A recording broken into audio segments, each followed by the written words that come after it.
সীমানা, এক পাশে বাংলাদেশ, অপর পাশে ভারত।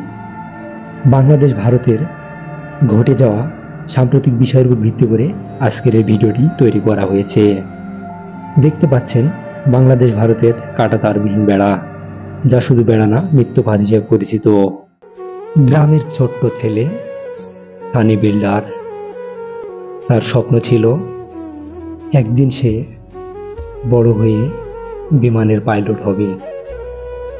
ব্রিলিয়ান্ট ছাত্র সানি মোল্লার পড়াশোনার পাশাপাশি তার একটি শখ, তার বাড়ির গরুদের খাওয়ানো।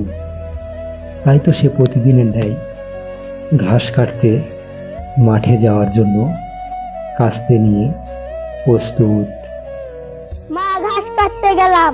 আচ্ছা বাবা, যাও, বর্ডার এলাকার যেন যাও না। আচ্ছা। তাই তো সে রওনা দিল ঘাস কাটার উদ্দেশ্যে মাঠে। এক পর্যায়ে সানি বিল্ডার পৌঁছে গেল মাঠে।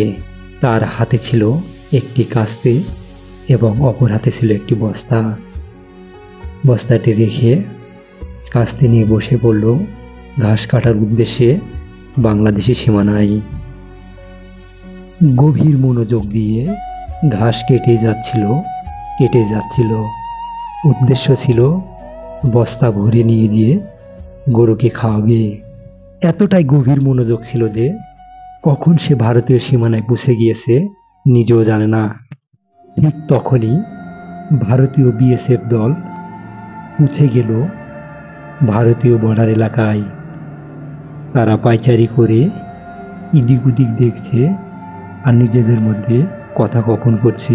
ঠিক তখনই সানি বিল্ডার কাস্তে হাতে তাদের দিকে দাঁড়িয়ে বলল, ओ देख, अबे साला ये बॉर्डर में घास कटता है, लेकिन साला के गोली कर दा है। तो साला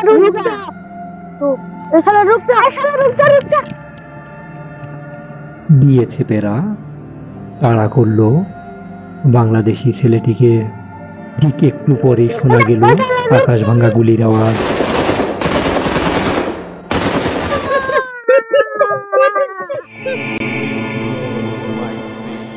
গুলিবিদ্ধ অবস্থায় ছেলেটি যখন মাটিতে কাতরাচ্ছিল, তখন বিএসএফেরা আরো একটি প্ল্যান করলো। साला मत देता है, ताकि नीला सीमा लिखता है, साला को मेरे सीमा ले आता है। যেই প্ল্যান সেই কাজ। টেনে হিসেবে ভারতীয় সীমানায় নিয়ে গিয়ে তাকে আরো গুলি করে হত্যা করবে।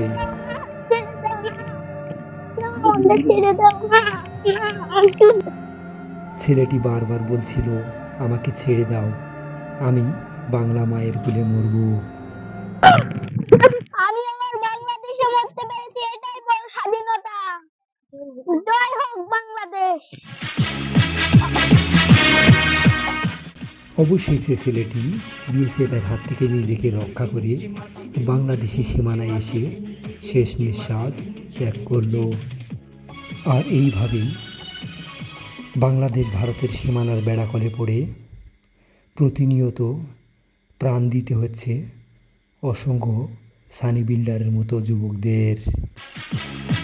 So guys, বাংলাদেশ ভারতের প্রেক্ষাপটে ভিডিওটি তৈরি করা হলো। ভিডিওটি যদি আপনাদের ভালো লাগে সবাই একটি করে লাইক, কমেন্ট, শেয়ার করবেন।